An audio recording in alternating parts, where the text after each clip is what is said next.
Hello dear students, आज का जो हमारा टॉपिक है वो है principal argument and general argument of a complex number. Means हमें किसी कम्प्लेक्स नंबर का जो आर्गूमेंट होता है वो दो टाइप का होता है, एक होता है प्रिंसिपल आर्गूमेंट और दूसरा होता है जनरल आर्गूमेंट। उसी के बारे में आज हम लोगों को पढ़ना है।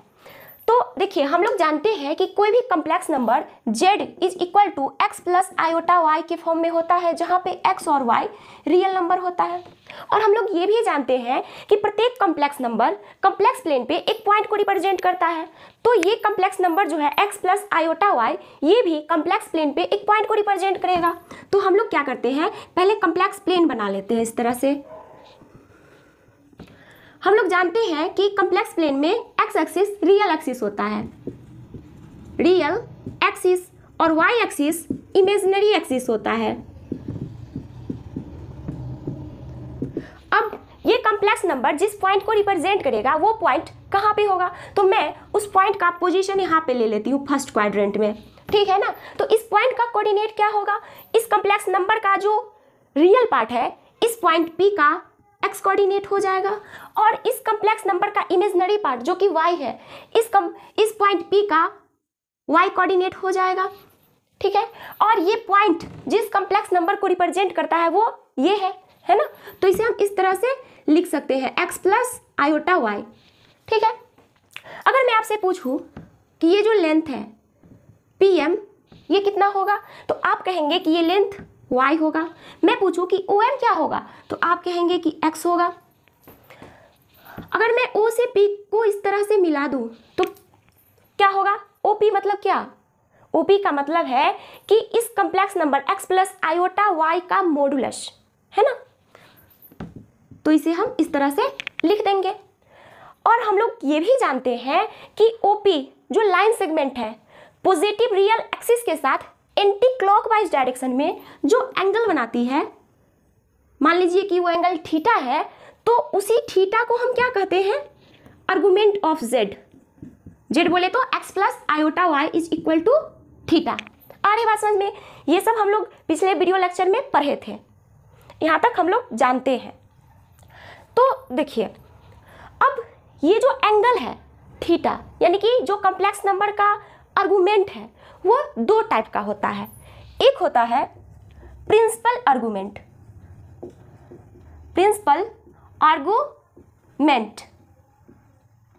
और दूसरा होता है जनरल आर्गुमेंट।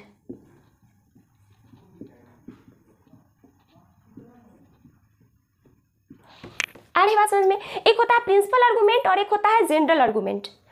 तो किसी कम्प्लेक्स नंबर का जो आर्गुमेंट है उसे हम प्रिंसिपल आर्गुमेंट के फॉर्म में कैसे लिखेंगे और उसे हम जनरल आर्गुमेंट के फॉर्म में कैसे लिखेंगे, तो आइए हम उसको समझते हैं।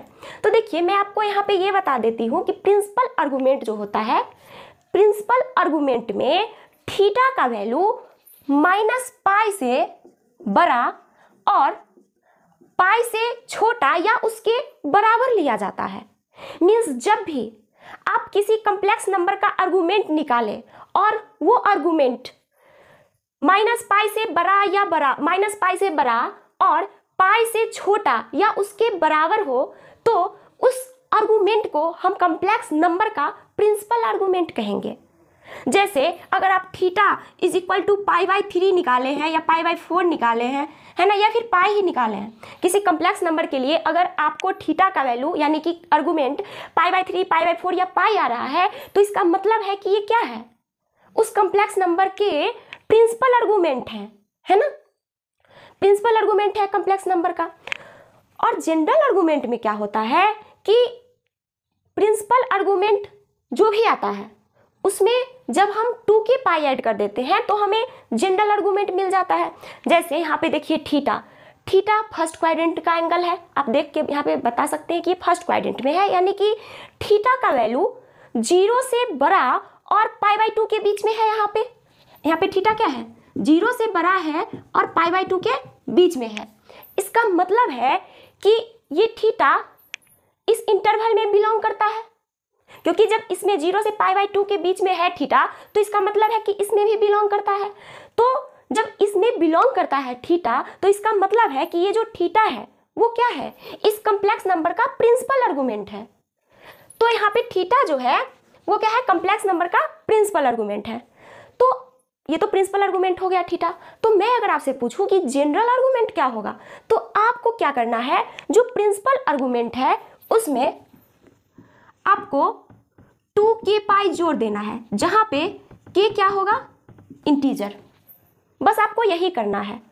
सबसे पहले आप क्या करेंगे, प्रिंसिपल आर्गुमेंट निकाल लेंगे किसी कॉम्प्लेक्स नंबर का, मीन्स थीटा का वैल्यू -पाई से बड़ा और पाई तक का वैल्यू निकाल लेंगे थीटा का, और तो वो क्या होगा, प्रिंसिपल आर्गुमेंट होगा। और जब आप उसमें 2k पाई ऐड कर देंगे तो वो क्या हो जाएगा, जनरल आर्गुमेंट हो जाएगा। तो पहले आप किसी कॉम्प्लेक्स नंबर का प्रिंसिपल आर्गुमेंट निकाल लें और उसके बाद उसमें 2k पाई ऐड करके उसका जनरल आर्गुमेंट निकाल लें। तो ये 2k पाई मैं क्यों ऐड कर रही हूँ जनरल आर्गुमेंट निकालने के लिए, इसका मतलब क्या है।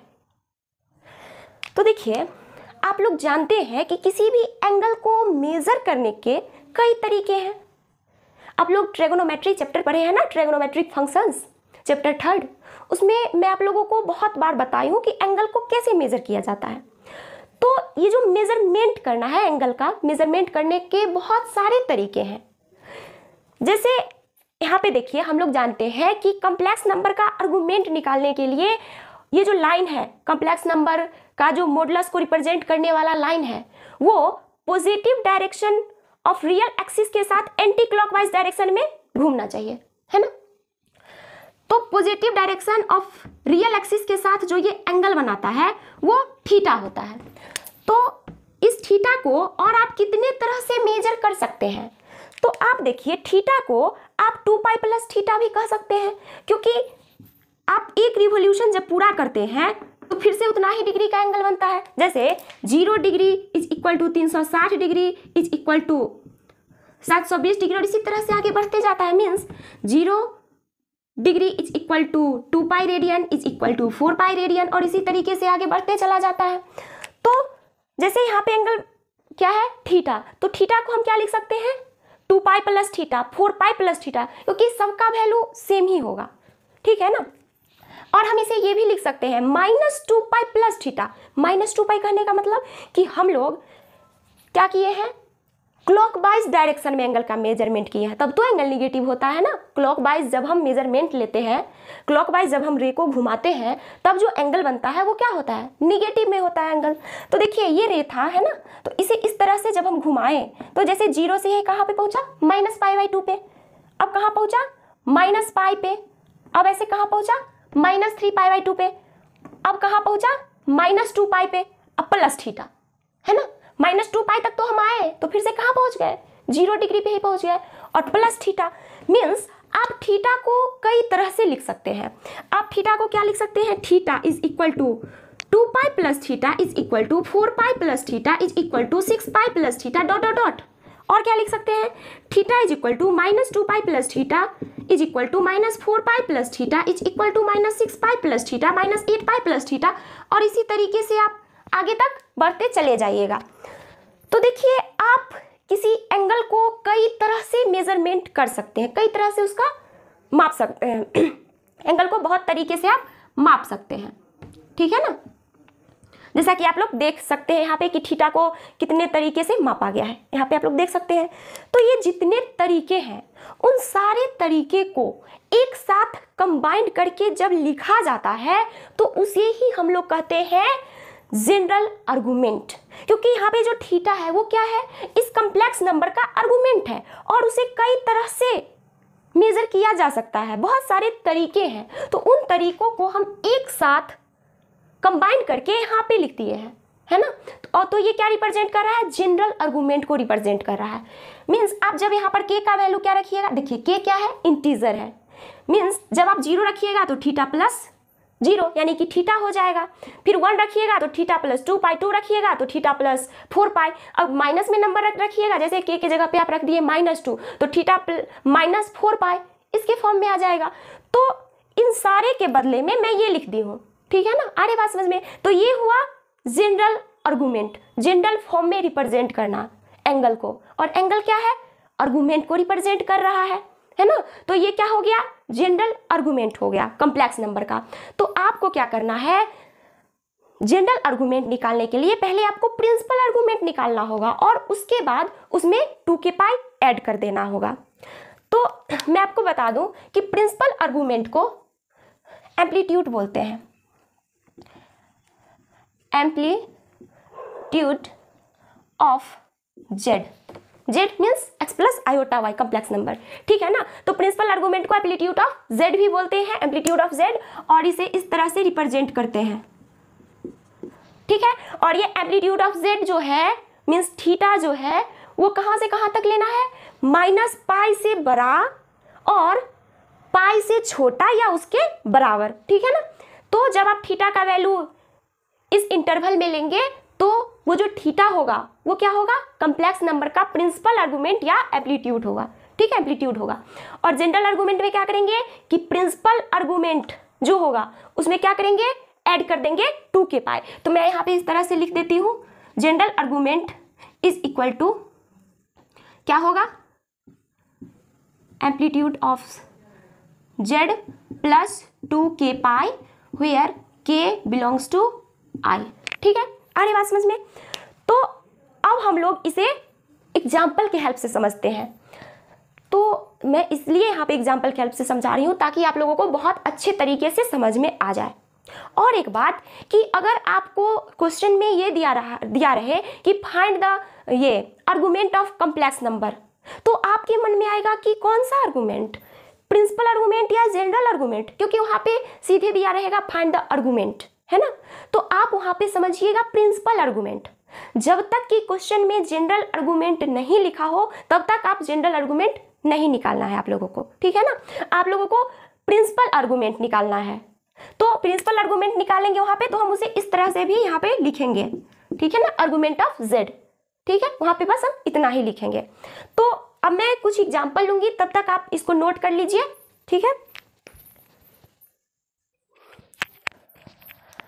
तो यहाँ पे मैं कुछ कॉम्प्लेक्स नंबर ले ली हूँ और मैं आप लोगों को इसे ग्राफ के हेल्प से बताऊंगी कि इन सारे कॉम्प्लेक्स नंबर्स के प्रिंसिपल आर्गुमेंट क्या होंगे और जनरल आर्गुमेंट क्या होंगे।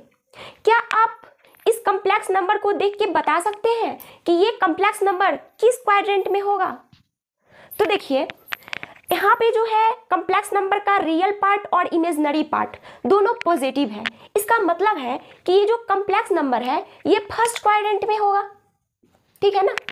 मैं इसकी बात करूं, ये क्या है, -1 प्लस √3 आयोटा। तो देखिए यहाँ पे जो रियल पार्ट है वो क्या है, निगेटिव है और इमेजिनरी पार्ट पॉजिटिव है। इसका मतलब है कि ये जो कॉम्प्लेक्स नंबर है वो सेकेंड क्वाड्रेंट में है और यहाँ पे रियल पार्ट और इमेजिनरी पार्ट दोनों के दोनों निगेटिव है। इसका मतलब ये कॉम्प्लेक्स नंबर कहाँ है, थर्ड क्वाड्रेंट में है।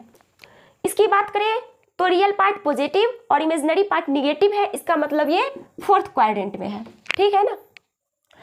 Z5 यहाँ पे Z1 Z2 Z3 Z4 इसका मतलब है first complex number, second complex number, third complex number, fourth complex number और फिफ्थ, सिक्स, सेवेंथ, एट्थ इसी तरह से है।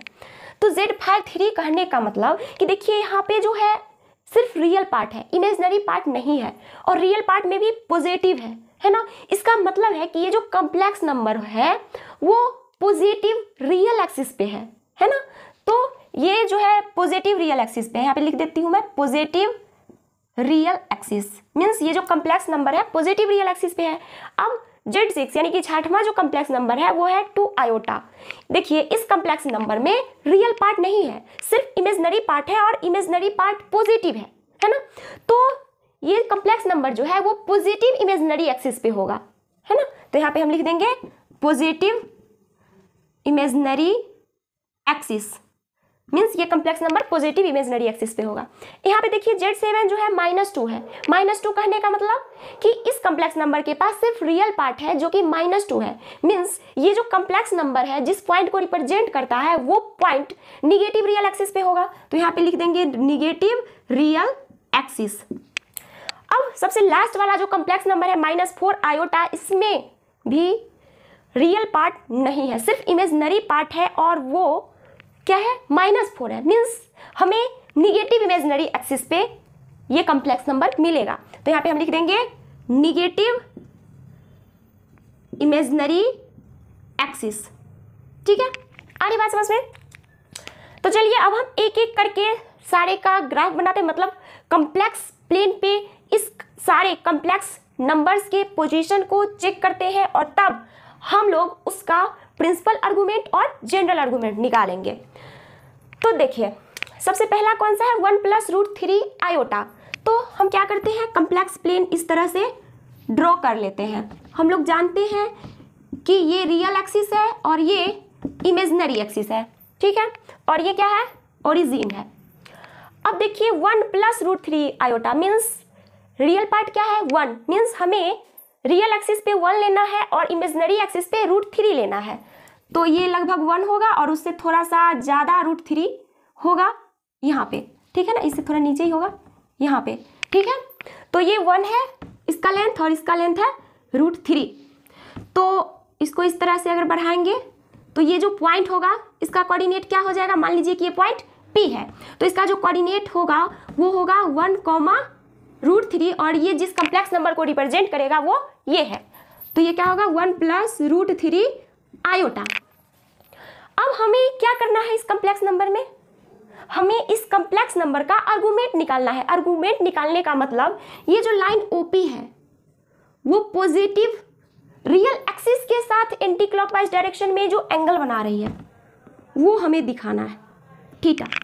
यहाँ पे क्लॉकवाइज या एंटी क्लॉकवाइज मायने नहीं रखता है, यहाँ पे सिर्फ ये ध्यान देना है कि वो जो कॉम्प्लेक्स नंबर जिस पॉइंट को रिप्रेजेंट करता है उस पॉइंट से ओरिजिन को मिलाने वाला लाइन पॉजिटिव रियल एक्सिस के साथ कितना एंगल बनाती है, ठीक है ना। बस हमें उस एंगल को देखना है, हमें पॉजिटिव और निगेटिव से मतलब नहीं है, हमें सिर्फ ये मतलब है कि पॉजिटिव रियल एक्सिस के साथ बनाना चाहिए, एंटी क्लॉकवाइज में बनाए या फिर क्लॉकवाइज में बनाए, ठीक है ना, उसे मतलब नहीं है, हमें सिर्फ ये देखना है कि पॉजिटिव रियल एक्सिस के साथ कितना एंगल बनाती है।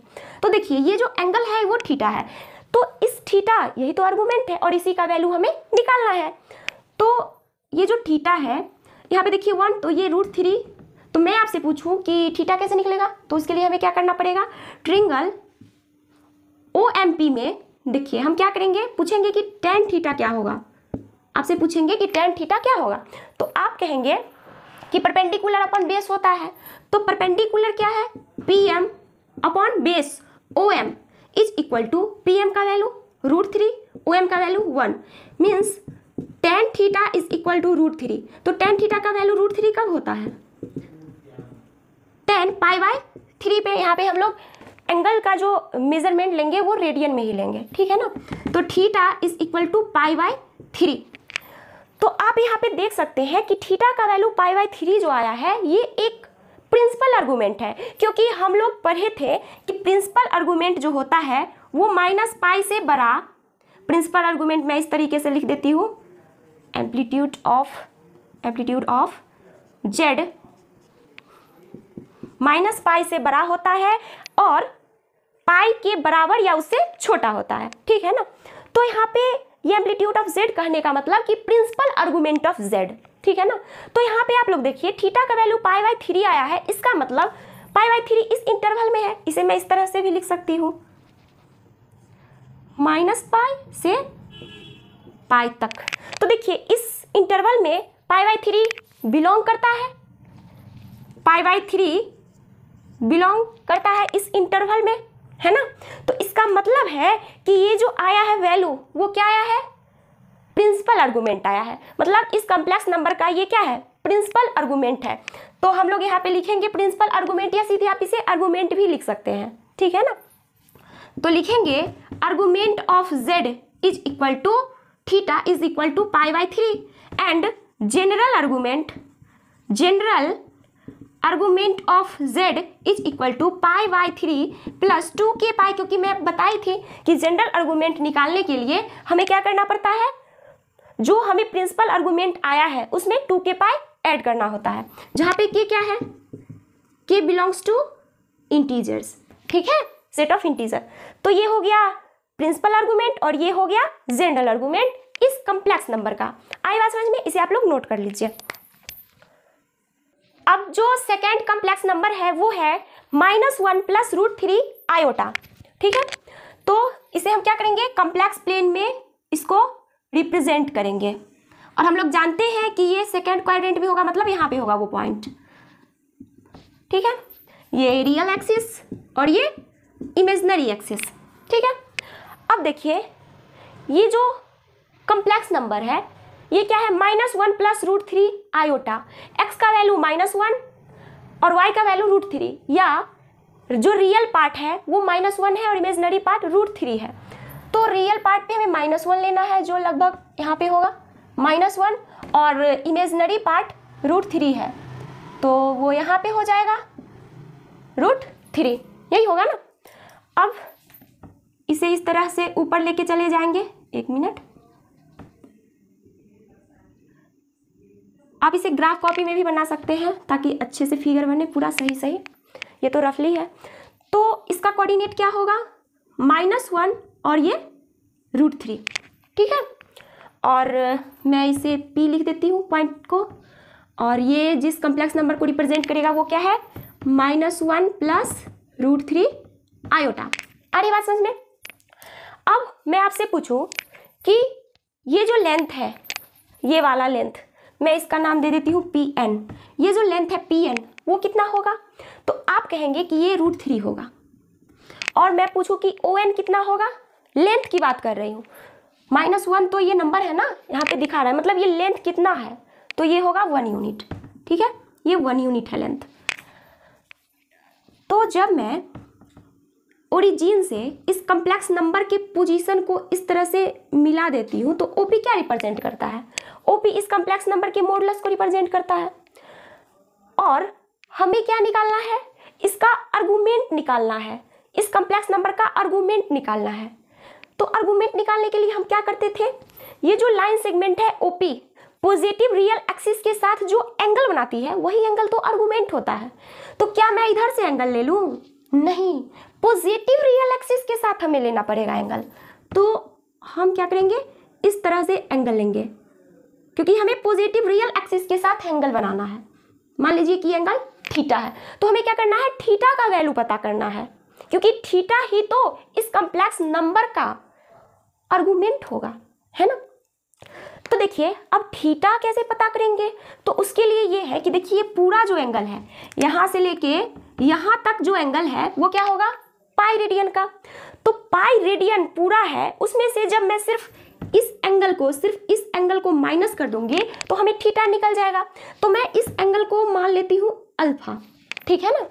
तो थीटा क्या होगा, थीटा = पाई माइनस अल्फा, ये हम लिख सकते हैं, ठीक है ना। तो अब हम क्या करेंगे, अल्फा का वैल्यू निकालेंगे, जो कि बहुत आसानी से निकाला जा सकता है tan अल्फा का यूज करके। तो देखिए tan alpha = perpendicular upon base, ये होता है।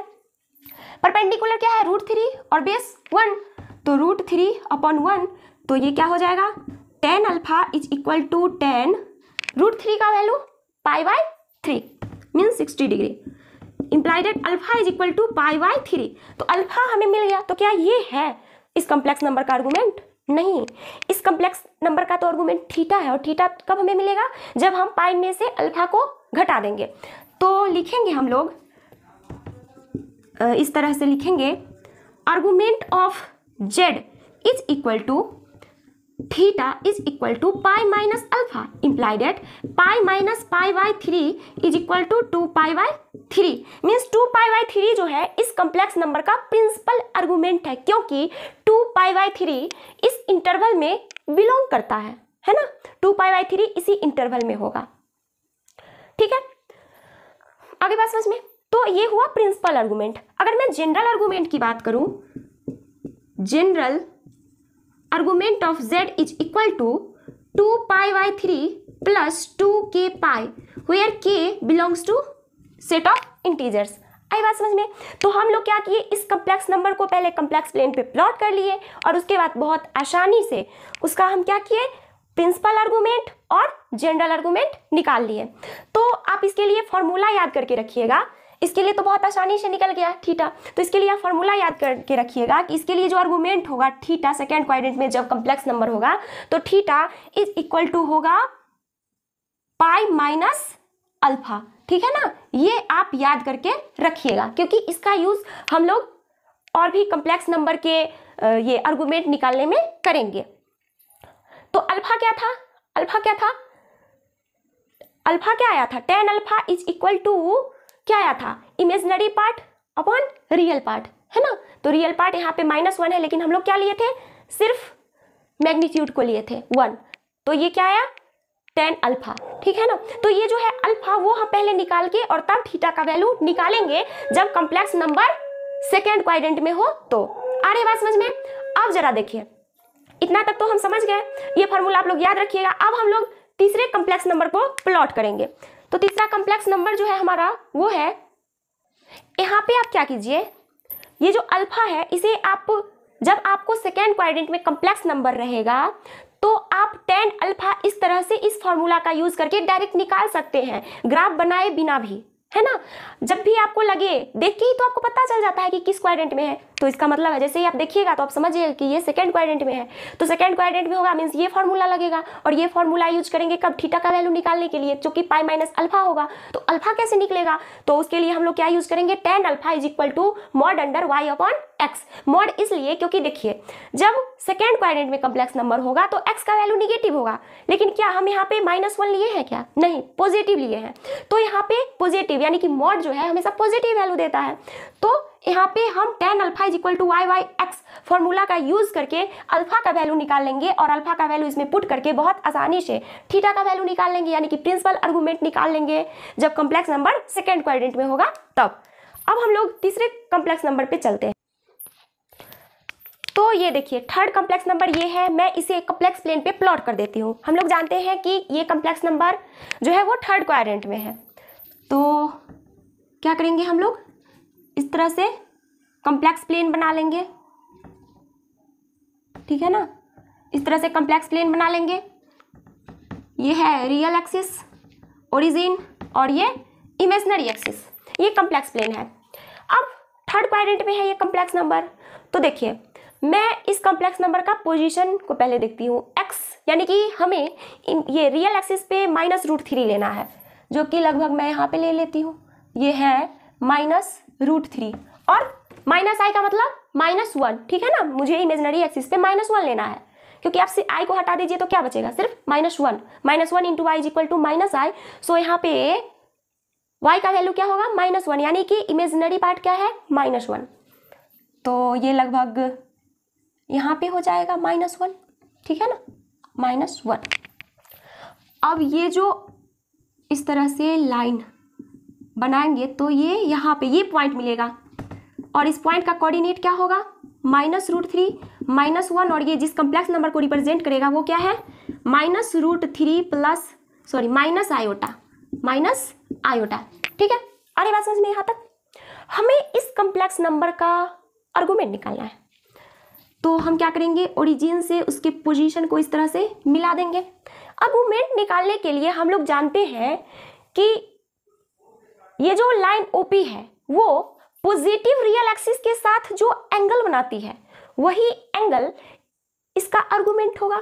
तो हम क्या करेंगे, इस तरह से ले लेंगे इसे, ठीक है ना। तो ये क्या होगा, ये जो एंगल होगा इसका आर्गुमेंट हो जाएगा, लेकिन हमें क्या करना होता है, प्रिंसिपल आर्गुमेंट निकालना होता है ना, प्रिंसिपल आर्गुमेंट निकालना होता है, और उसी के हेल्प से हम लोग जनरल आर्गुमेंट भी निकाल लेते हैं। तो क्या आप बता सकते हैं कि क्या ये जो थीटा होगा वो प्रिंसिपल आर्गुमेंट होगा क्या, मतलब ये जो होगा इतना बड़ा एंगल, क्या ये प्रिंसिपल आर्गुमेंट होगा? तो आप कहिएगा नहीं, क्योंकि देखिए ये जो एंगल है ये पाई प्लस समथिंग, मान लीजिए कि ये जो एंगल है ये वाला एंगल, इसे आप अल्फा मान लीजिए, ठीक है ना, इसे आप अल्फा मान लीजिए। तो ये पूरा जो एंगल है ये पूरा वो क्या होगा, ये पूरा एंगल पाई प्लस अल्फा हो जाएगा, यानी कि 180 डिग्री से ज्यादा हो जाएगा। लेकिन हमें तो इस इंटरवल में ही लेना है ना, हमें पाई तक ही वैल्यू लेना है ना, पाई से तो बड़ा लेना ही नहीं है प्रिंसिपल आर्गुमेंट निकालने के लिए। तो अब हम क्या करेंगे, हमें तो पॉजिटिव रियल एक्सिस से ही ओपी का घुमाव देखना था, है ना। लेकिन जब हम इस तरह से इसे घुमाए एंटी क्लॉकवाइज डायरेक्शन में, तो इस एंगल का मेजरमेंट बहुत ज़्यादा आ गया, पाई प्लस अल्फा आ गया जो कि पाई से ज़्यादा है, लेकिन हमें प्रिंसिपल आर्गूमेंट निकालने के लिए तो वैल्यू है वो पाई तक ही लेना है। तो अब हम क्या करेंगे, तो देखिए टेंशन लेने की कोई ज़रूरत नहीं है। ये जो हमें क्या देखना है कि ये जो ओपी है वो पॉजिटिव रियल एक्सिस के साथ कितना एंगल बनाती है, हमें सिर्फ उस पर फोकस करना है कि ओपी पॉजिटिव रियल एक्सिस के साथ कितना एंगल बनाती है। एंटी क्लॉकवाइज में जाए या क्लॉकवाइज में रोटेट हो, उससे हमको कोई मतलब नहीं है।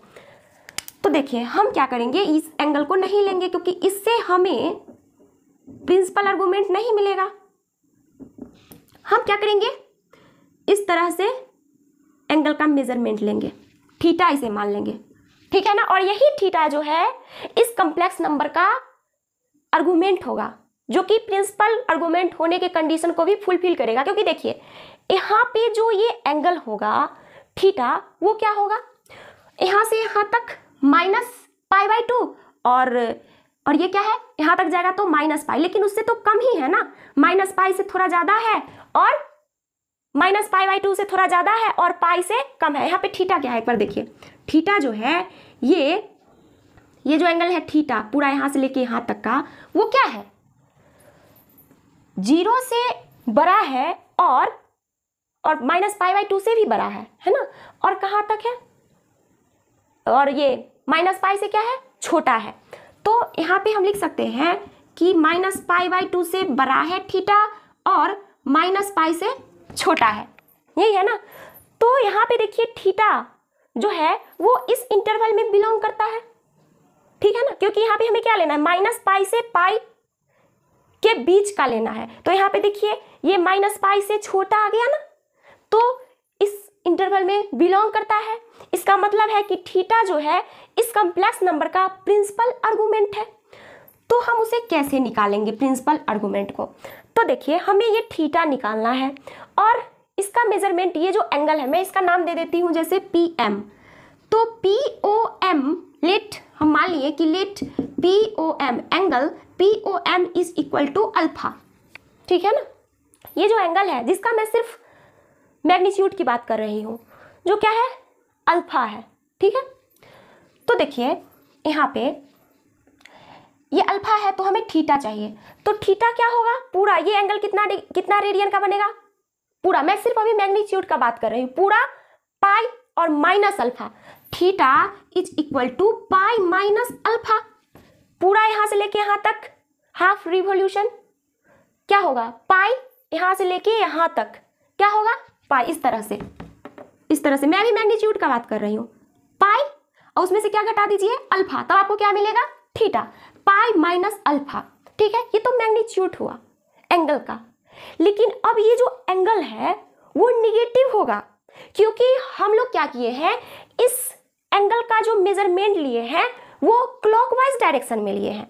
इसीलिए क्लॉकवाइज डायरेक्शन में लेने की वजह से हम क्या करेंगे, इस एंगल में निगेटिव लगा देंगे, माइनस का साइन लगा देंगे। मीन्स ये सिर्फ ये बताता है कि ये जो एंगल है थीटा, ये जो एंगल है थीटा वो क्लॉकवाइज डायरेक्शन में मापा गया है ना। और उस एंगल का मैग्नीट्यूड कितना है, पाई माइनस अल्फा। तो पहले हम क्या किए, मैग्नीट्यूड निकाल लिए और उसके बाद हम उसमें माइनस साइन लगा दिए, ठीक है। आ रही बात समझ में। तो इसी के हेल्प से हम इस कॉम्प्लेक्स नंबर का आर्गुमेंट निकालेंगे। तो देखिए हम लिखेंगे यहाँ पे, पहले हम क्या करते हैं, अल्फा का वैल्यू निकाल लेते हैं कि अल्फा क्या होगा यहाँ पे, है ना। तो मैग्नीट्यूड सिर्फ हम यहाँ पे अभी निकालेंगे, सिर्फ मैग्नीट्यूड।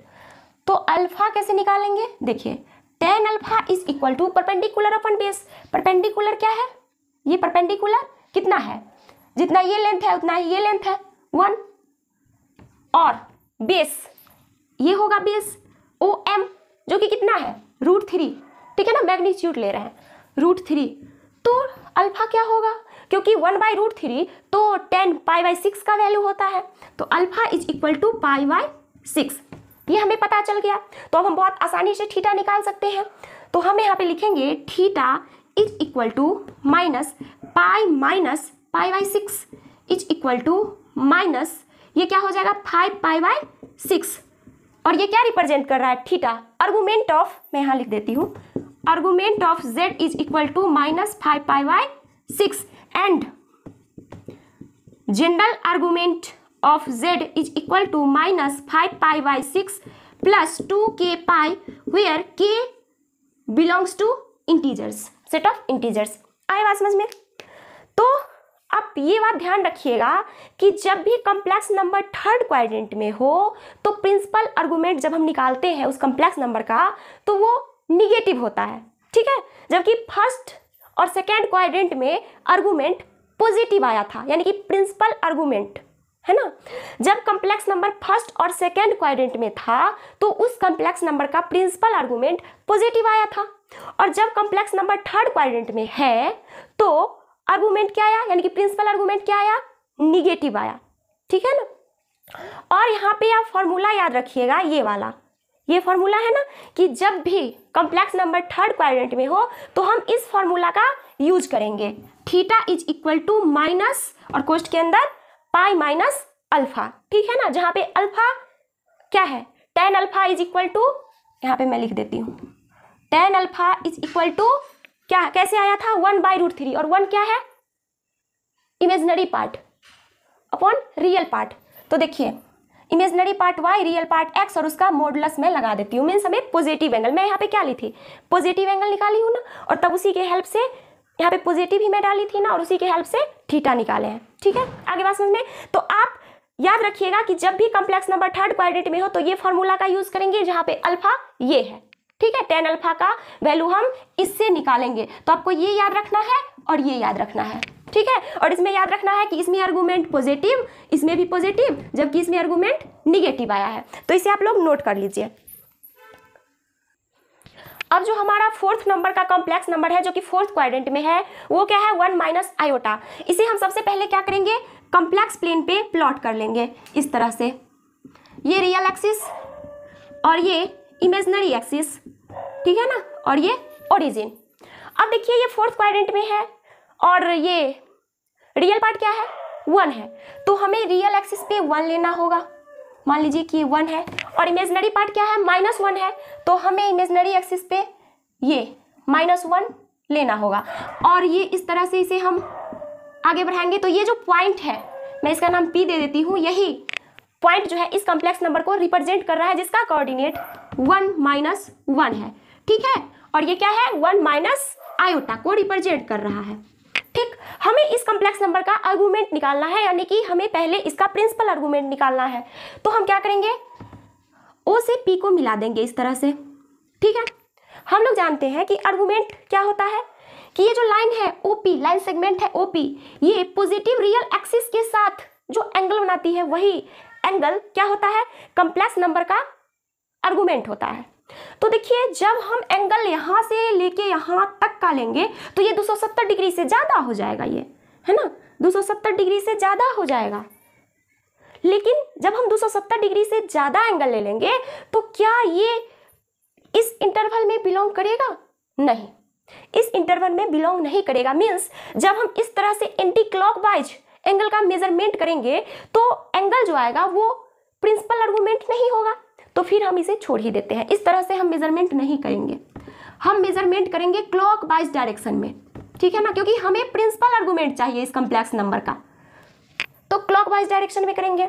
मीन्स ये जो लाइन सेगमेंट है OP, पॉजिटिव रियल एक्सिस के साथ ये एंगल जो बनाती है, यही एंगल थीटा इस कॉम्प्लेक्स नंबर का प्रिंसिपल आर्गुमेंट होगा, क्योंकि यहाँ पर आप देख सकते हैं कि थीटा क्या है, 0 से बड़ा है और -π/2 से छोटा है। मीन्स ये थीटा जो है इस इंटरवल में बिलोंग करता है, इसका मतलब है कि ये थीटा इस कॉम्प्लेक्स नंबर का प्रिंसिपल आर्गुमेंट है, ठीक है। आ रही बात समझ में?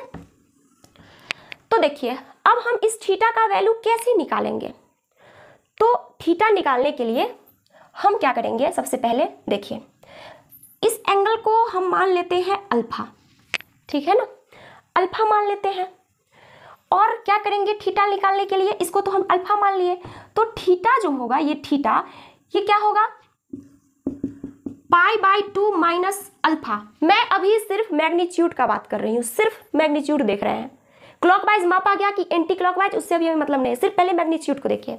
तो देखिए यहाँ से लेके यहाँ तक, यहाँ से लेके यहाँ तक जो है ये क्या है π/2 ऐसे देखिए, यहाँ से लेके यहाँ तक क्या है π/2, और उसमें से जब आप अल्फा को माइनस कर देंगे तो क्या बचेगा, सिर्फ थीटा बचेगा, और वही थीटा क्या है, इस कॉम्प्लेक्स नंबर का आर्गुमेंट है। तो ये जो है यही से हमें पता चलेगा। और यहाँ पे देखिए, चूंकि यहाँ पे एंगल का मेजरमेंट क्लॉकवाइज डायरेक्शन में किया गया है, इसीलिए ये जो थीटा होगा वो निगेटिव होगा, मीन्स हमें यहाँ पे लिखना होगा माइनस। ठीक है, तो इसी फॉर्मूला का यूज करके हम कॉम्प्लेक्स नंबर का क्या निकालेंगे, π/-π/2 माइनस अल्फा है ना, इसी कॉम्प्लेक्स नंबर का यूज करके हम लोग थीटा निकालेंगे। ठीक है, तो इसी फॉर्मूला का यूज करके हम लोग निकालेंगे। तो अब हम क्या करते हैं, सबसे पहले अल्फा निकालेंगे, तब तो हमें थीटा का वैल्यू पता चलेगा ना। तो ये अल्फा कैसे निकालेंगे जरा देखिए। इसके लिए हम क्या करेंगे, tan अल्फा का वैल्यू निकालेंगे कि tan अल्फा क्या होगा। तो tan alpha is equal to perpendicular upon base. तो परपेंडिकुलर मीन्स इसका लेंथ, इस एंगल के लिए tan अल्फा के लिए ये क्या होगा, परपेंडिकुलर, और ये क्या होगा, बेस। तो परपेंडिकुलर का भी लेंथ 1 है और बेस का भी लेंथ 1 है, मीन्स हम यहाँ पे लिख सकते हैं tan alpha is equal to 1/1 is equal to 1। और हम लोग जानते हैं कि 1 कब होता है tan का वैल्यू, π/4 पे, means alpha is equal to π/4 आया।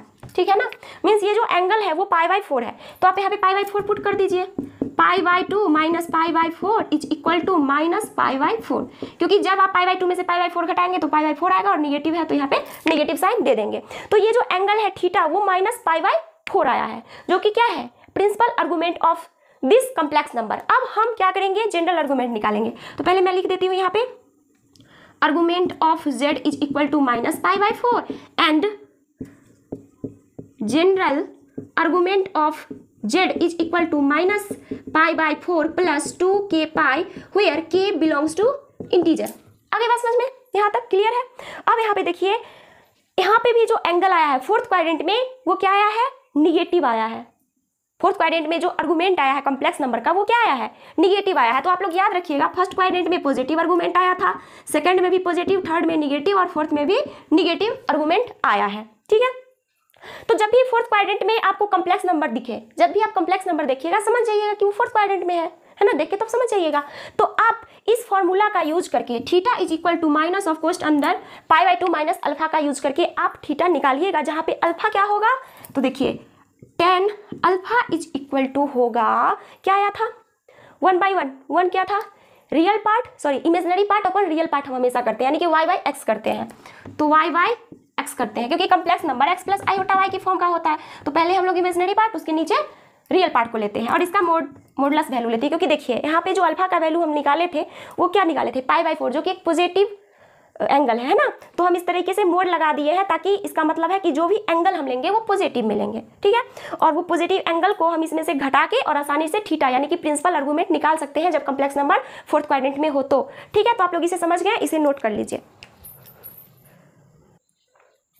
तो ये चारों का बात हो चुका है, अब हम लोग इसकी बात करेंगे। तो देखिए इसको भी हम प्लॉट करेंगे कॉम्प्लेक्स प्लेन पे इस तरह से, ये है रियल एक्सिस, ये है इमेजिनरी एक्सिस, ये है ओरिजिन। ठीक है ना।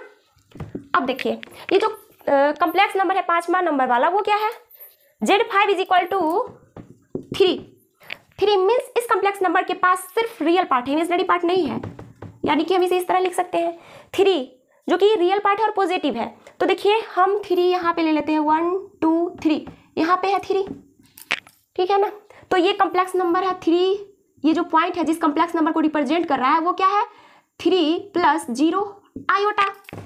तो अगर मैं इसके आर्गुमेंट की बात करूं, आर्गुमेंट मतलब क्या, वो कॉम्प्लेक्स नंबर जिस पॉइंट को रिप्रेजेंट करता है उस पॉइंट से ओरिजिन को मिलाने वाली रेखा पॉजिटिव रियल एक्सिस के साथ जो एंगल बना रही है। तो देखिए यहाँ पे पॉजिटिव रियल एक्सिस और वो लाइन सेगमेंट ओपी दोनों आपस में कॉन्साइड कर गया है, मीन्स ये जो एंगल बनेगा वो क्या होगा 0 डिग्री का एंगल बनेगा। ठीक है ना, तो थीटा इस कॉम्प्लेक्स नंबर के लिए जो थीटा है वो 0 है, यानी कि आर्गुमेंट जो है प्रिंसिपल आर्गुमेंट जो है इस कॉम्प्लेक्स नंबर का वो क्या है 0, यानी कि हम यहाँ पे लिख देंगे 5 नंबर में argument of z is equal to 0।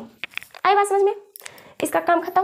अब हम लोग क्या करते हैं, इस पे चलते हैं 6 नंबर वाले कॉम्प्लेक्स नंबर पे। इस पे क्या है 2y, सिर्फ इमेजिनरी पार्ट है और पॉजिटिव है ना 2। तो हम इसे क्या करते हैं 1 2, यही वो पॉइंट होगा P जो किस कॉम्प्लेक्स नंबर को रिप्रेजेंट करेगा 2i, यानी कि इसे हम 0 + 2 आयोटा लिख सकते हैं। इसे ये कम्प्लेक्स नंबर रिप्रेजेंट करेगा। इसी पॉइंट, ये जो पॉइंट है यही पॉइंट इस कम्प्लेक्स नंबर को रिप्रेजेंट करेगा। तो हम क्या करते हैं, इसका क्या करना है, हमें आर्गुमेंट निकालना है, प्रिंसिपल आर्गुमेंट निकालना है। तो प्रिंसिपल आर्गुमेंट निकालने के लिए हम क्या करते हैं, उस पॉइंट से ओरिजिन को मिलाते हैं इस तरह से और देखते हैं कि ये जो लाइन सेगमेंट है ओपी पॉजिटिव रियल एक्सिस के साथ कितना एंगल बना रही है। तो देखिए ये जो एंगल है वो π/2 है, यानी कि थीटा यहाँ पे क्या है, π/2 है। इसीलिए इस कम्प्लेक्स नंबर का आर्गुमेंट जो होगा वो π/2 होगा। तो यहाँ पे हम लिख देते हैं 6 नंबर का, Z6 का क्या है, आर्गुमेंट ऑफ Z6 मैंने यहाँ पे लिख देती हूँ, यहाँ पे Z5 Z6 is equal to क्या है, π/2। ठीक है, आ रही बात समझ में। अब जरा देखिए, जब complex number Z7 is equal to -2 होगा तब कैसे उसका हम निकालेंगे आर्गुमेंट, -2। तो देखिए आप -2 को क्या लिख सकते हैं, Z7 जो है वो क्या है, -2 प्लस 0 आयोटा, मीन्स इसके पास सिर्फ रियल पार्ट है और रियल में भी निगेटिव साइड में है। तो हम यहाँ पे ले लेते हैं लगभग -2। ठीक है ना, यही वो पॉइंट है जो इस कम्प्लेक्स नंबर को रिप्रेजेंट कर रहा है, -2 प्लस 0 आयोटा। ठीक है ना। तो देखिए इस कम्प्लेक्स नंबर में सिर्फ रियल पार्ट है, इसीलिए हम इसे रियल एक्सिस पे लिए हैं, इमेजिनरी पार्ट नहीं है इसमें। ठीक है, तो इसीलिए ये यहाँ पे है, ये सब तो आप समझ ही रहे होंगे।